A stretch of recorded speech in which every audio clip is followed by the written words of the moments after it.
अभिनव, अर्चना और गगन मेघना दोनों की नई नई शादी हुई थी। अभिनव बड़ा भाई तो गगन छोटा भाई था।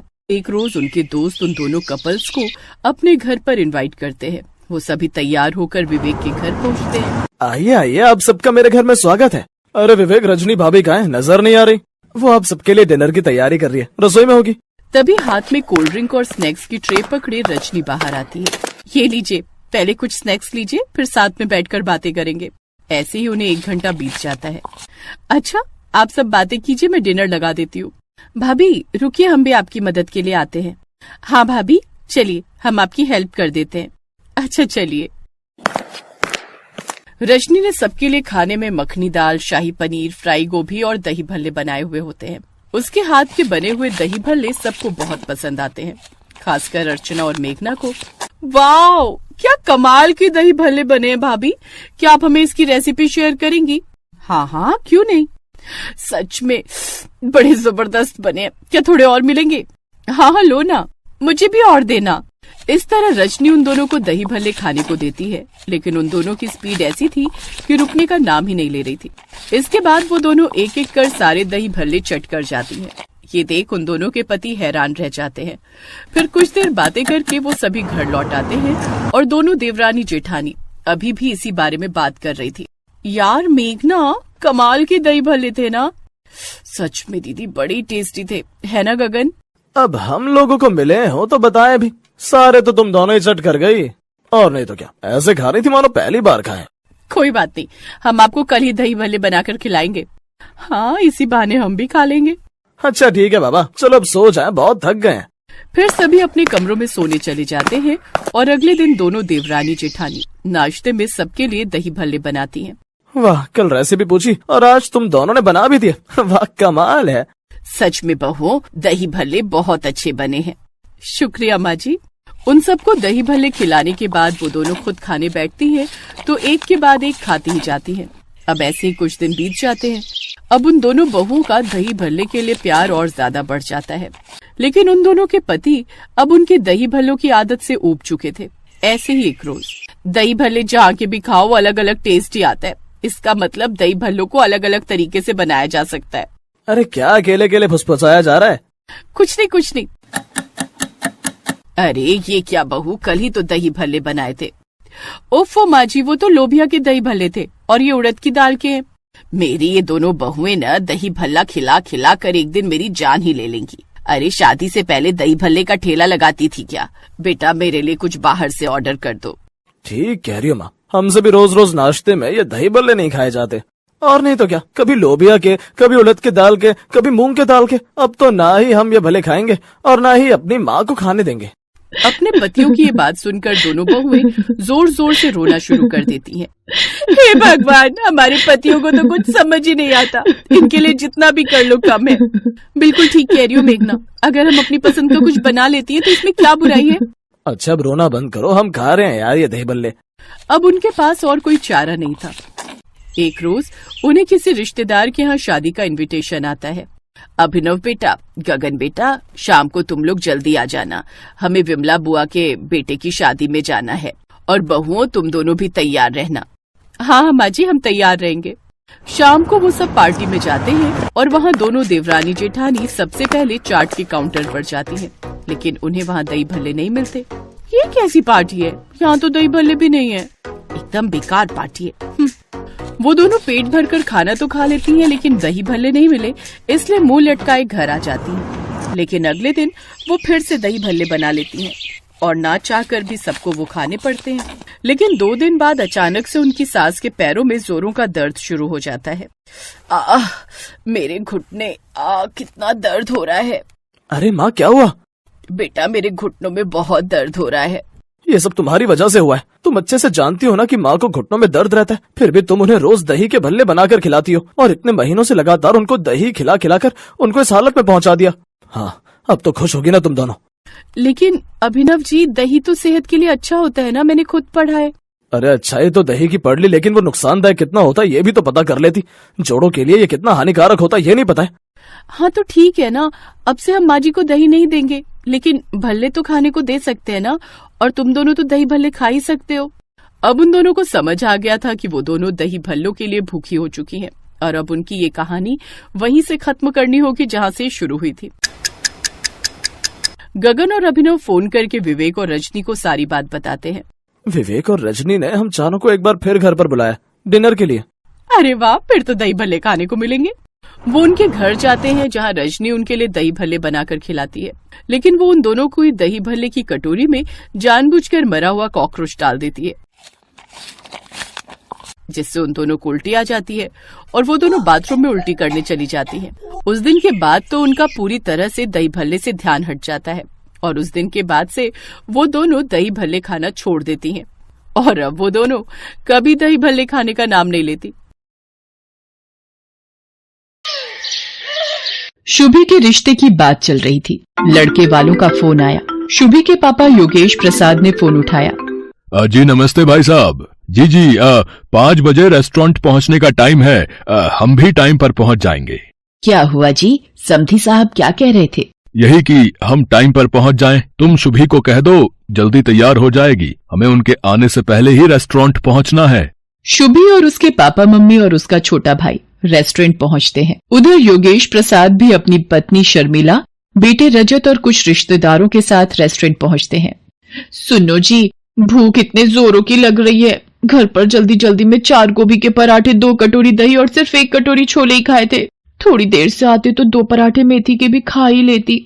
चुप भी करो शर्मिला, है थोड़ा धीरे बोलो। जो मन हो मंगवा लेना। अभी रेस्टोरेंट के अंदर तो चलो। विन्नी अपनी मम्मी के साथ अंदर पहुंचो, मैं राजेश के साथ आ रहा हूँ।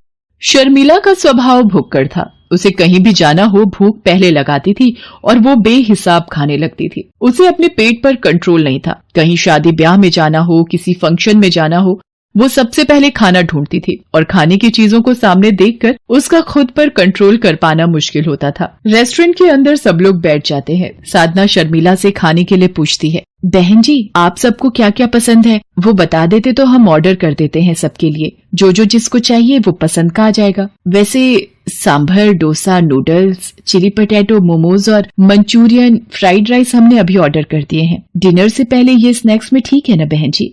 अरे ये तो छोटी मोटी चीजें हैं बच्चों के मतलब की, ये तो मिनटों में हजम हो जाएंगी। आप एक काम कीजिए, 8 प्लेट छोले भटूरे, 6 प्लेट कचौड़ी आलू और 20 समोसे ठीक रहेंगे। ये सब मंगवा लीजिए।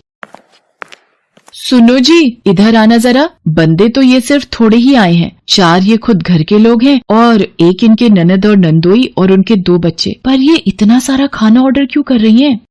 शर्मिला जी शुभी की होने वाली सास है, कुछ बोल नहीं सकती। मैं ऑर्डर देकर आता हूँ। पंकज बेटा जरा मेरे साथ आओ। और फिर भुक्खड़ शर्मिला ने बिना कोई शर्म किए सब खाना मिनटों में चट कर दिया। फिर वैसे मीठे में अगर रबड़ी जलेबी और मिल जाए तो। जी बहन जी, मैं अभी ऑर्डर कर देता हूँ। पंकज बेटा काउंटर पर बोल दो कि यहाँ के लिए जो गुलाब जामुन ऑर्डर किए हैं उनके साथ रबड़ी जलेबी भी भिजवा दें। वैसे तो मैं इतना खाती नहीं हूँ, पर आज मेरे बेटे की शादी पक्की हो रही है तो इसी खुशी में थोड़ा बहुत मैंने सोचा खा लिया जाए। आप सब जोर दे रहे थे तो मुझे खाना पड़ा। अच्छा योगेश प्रसाद जी, अब हम चलते हैं। और फिर कुछ दिनों बाद धूमधाम से शुभी और राजेश की शादी हो जाती है। शुभी शादी के बाद फेरा डालने जाती है। परिवार के सब लोग शुभी के साथ जाते हैं। शुभी, तेरे सास ससुर को जो भी पसंद है बता दे, मैं वही मंगवा भी लूंगी और काफी कुछ घर पर भी बना लिया है। अरे मम्मी, मेरे ससुराल वाले सब कुछ खा लेते हैं, आप चिंता मत करो। सुनो जी, भूख के मारे आते निकल आई हैं। नाश्ते में सिर्फ गोभी और पनीर की पकौड़े खाए थे ताकि थोड़ा खाली पेट रखूं तो यहाँ अच्छे से खा सकूं। ये चिप्स और ड्राई फ्रूट से भला पेट भरता है? विन्नी सुन, जरा देख कर आ, शुभी को रसोई में गए आधा घंटा हो गया है। मम्मी थोड़ा वेट करो, आ जाएगा कुछ न कुछ खाने के लिए। भूख पर थोड़ा कंट्रोल कर लो। लो आ गई भाभी। आप सबके लिए ये दही भल्ले मम्मी ने भिजवाए हैं। बस दही भल्ले ही बनाए हैं क्या या कुछ और भी? जी बहन जी, ये आपके लिए मैंने राज कचौड़ी भी बनाई है। शुभी बता रही थी आपको राज कचौड़ी बहुत पसंद है। वो तो मैं वैसे ज्यादा कुछ खाती नहीं हूँ। कभी कभी राजेश ऑफिस से आते हुए बनवा लाता है तो 1-2 चम्मच जबरदस्ती दे देता है तो खा लेती हूँ। वरना मुझे खाने पीने का इतना शौक नहीं है। शर्मिला को इस तरह से कहते हुए देख विन्नी और राजेश उसकी शक्ल देखकर हैरान रह जाते हैं। मम्मी अच्छा झूठ बोल रही हो, सबसे पहले चटकारे लेकर तुम ही खाती हो। शुभी, वो जरा हरी चटनी और पकड़ाना, और ये इमली वाली सौंठ तो बहुत ही स्वादिष्ट है जी। वो मम्मी घर पर ही बनाती हैं ये गुड़ और इमली की चटनी। साधना, एक काम करो, शर्मिला बहन जी को थोड़ी कचौड़ी और चटनी साथ में बांध कर दे दो। अरे योगेश प्रसाद जी, साथ में क्या करना है, खा तो लिया इतना कुछ सबने है, और अब सबका पेट भी भर चुका है। अब भाई साहब इतने प्यार से बोल रहे हैं तो थोड़ा पैक करवा लेते हैं। साधना बहन जी ने इतने प्यार से बनाया है तो उनका भी तो मान रखना बनता है। शर्मिला के स्वभाव के बारे में सब रिश्तेदार जानते थे, पर कोई भी शर्मिला के मुंह पर कुछ नहीं बोलता था। एक दिन शर्मिला की सहेली पुष्पा की बेटी की शादी थी। मेरी बचपन की सहेली है पुष्पा, आज देखो वक्त कैसे बीत गया, अपनी लड़की की शादी करने जा रही है। हमारे राजेश की शादी में भी वो आई थी, तो हमें भी जाना चाहिए। मैं तो कहती हूँ हम पूरे परिवार के साथ शादी में जाते हैं, उसे अच्छा लगेगा। ठीक है शर्मिला, जैसा तुम ठीक समझो। शुभी और राजेश को भी कह दो एक बार साथ चलने को। सब लोग शर्मिला की सहेली पुष्पा की लड़की की शादी में पहुंचते हैं। बधाई हो पुष्पा, बेटी की शादी की बहुत बहुत खुशी हुई। शर्मिला, तुम सब परिवार आई हो, मुझे भी बहुत खुशी है। सब लोग डिनर करके जाना, तुम परिवार के साथ एंजॉय करो, तब तक मैं मेहमानों को देख लेती हूँ, ठीक है? विन्नी, मुझे तो बहुत तेज भूख लगी है। वो सामने स्नैक्स के स्टॉल है, चलकर कुछ खा लेते हैं। मम्मी, मैं अभी नहीं जा रही, अभी तो आए हैं, एकदम से खाना शुरू कर दे अच्छा नहीं लगता। माँ जी चलिए, मैं आपके साथ चलती हूँ। क्या खाएंगे आप? स्टॉल पर भीड़ है, आप यहीं रुको, मैं आपके लिए कुछ लेकर आती हूँ। शुभी शर्मिला के लिए डोसा स्टॉल से डोसा बनवाकर शर्मिला को दे देती है। शर्मिला शुभी से कहती है, शुभी वो सामने वाले स्टॉल से आलू चाट भी ले लेते हैं। माँ जी, आप ये प्लेट पकड़िए, मैं लेकर आती हूँ। सरला, मैंने भी पता नहीं कैसी भुक्कड़ को शादी में बुला लिया। ये शर्मिला तो शुरू से ही भुक्कड़ है, जितने का शगुन का लिफाफा नहीं देगी उससे ज्यादा का तो ये अकेले ही खा लेगी। तुझे तो पता था कि ये शर्मिला अपनी भुक्कड़ आदत की वजह से जानी जाती है, फिर तूने क्यों बुलाया इसे शादी में? छी छी, ये पुष्पा आंटी माँ जी के लिए कितना गलत बोल रही है, और ये माँ जी के पास जाकर क्या बोल रही है। अरे पुष्पा, आओ ना, एक ने वाला डोसे का तू भी खा ले, शादी की भागदौड़ में तूने कुछ खाया नहीं होगा। शर्मिला, नहीं, अभी मुझे बहुत काम है। वैसे थोड़ा कंट्रोल करके खाना, ये तुम्हारा घर नहीं है, ये 5 स्टार होटल है। यहाँ पर हर प्लेट की गिनती होती है। 1600 रुपए की एक प्लेट है, ये तुम्हारी चौथी प्लेट है। तुम थोड़ा तो सोचा करो, किसी के यहाँ शादी में आकर इस तरह से व्यवहार करते हैं। इतने का तो तुमने मुझे शगुन नहीं डाला जितना तुम खा चुकी हो अब तक। मेरी बात का बुरा मत मानना, तुम मेरी बचपन की दोस्त हो, इसीलिए हक से कह रही हूँ। अब थोड़ा ध्यान से खाना, इसीलिए एक प्लेट में ले लेना जो लेना है। बार बार प्लेटें झूठी मत करना, पता चले अब प्लेटें कम पड़ जाएं और लड़के वालों को तुम्हारी वजह से भूखा जाना पड़े। चलो तुम खा लो, मैं चलती हूँ, और भी मेहमान आ रहे हैं। शर्मिला की आंखों में पहली बार आंसू छलक आए थे। उसे किसी ने मानो दिल पर चोट दे मारी हो। जो शर्मिला खाने को देखकर टूट पड़ती थी, आज उसके हलक से निवाला नहीं निकला जा रहा था। ये देखकर शुभी का मन खराब हो जाता है और वो गुस्से में आ जाती है और पुष्पा के पास जाती है। आंटी जी, एक सेकेंड, क्या आप मेरे साथ थोड़ा साइड में चलेंगी? मुझे कुछ बहुत जरूरी काम है। हाँ जी, बोलो क्या काम है? आपकी हिम्मत कैसे हुई माँ जी का अपमान करने की? अगर आपकी बेटी की शादी का लिहाज ना होता तो शायद आप नहीं जानती कि मैं क्या कर देती। और हाँ, इस 5 स्टार होटल में खाना खाने का जितना भी बिल बना है आपके बैंक अकाउंट में अगले 1 घंटे तक मैंने नहीं पहुंचा दिया तो मेरा नाम भी शुभी नहीं। चलिए माँ जी, अब हम यहाँ एक पल भी नहीं रुकेंगे। जहाँ मेरी माँ समान सासू माँ का अपमान हो, वहाँ मैं एक पल भी खड़ी ना रहूं। सब लोग घर आ जाते हैं और घर आकर शादी से जल्दी लौटने की वजह जब सबको पता चलती है तो सब शुभी पर बहुत गर्व करते हैं। शुभी शर्मिला के गले लग जाती है। तभी शर्मिला कहती है, कोई सुनेगा, मुझे बहुत तेज भूख लगी है। शुभी, जरा अपनी मम्मी को फोन लगाकर बोल, हम कल खाने पर आ रहे हैं, वही राज कचौड़ी और गुड़ इमली की चटनी का स्वाद चखने। और शर्मिला की ये बात सुनकर सब खुशी से हंस देते हैं। एक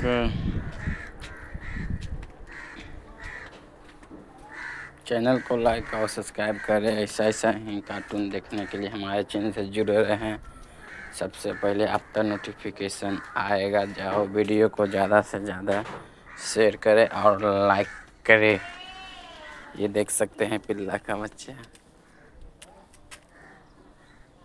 लो पिल्लो खाओ।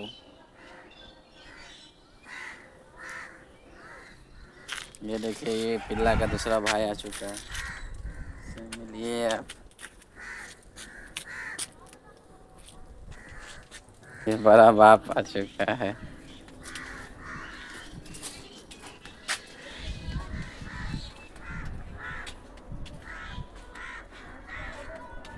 ये देखिए गांव का पागल आदमी है।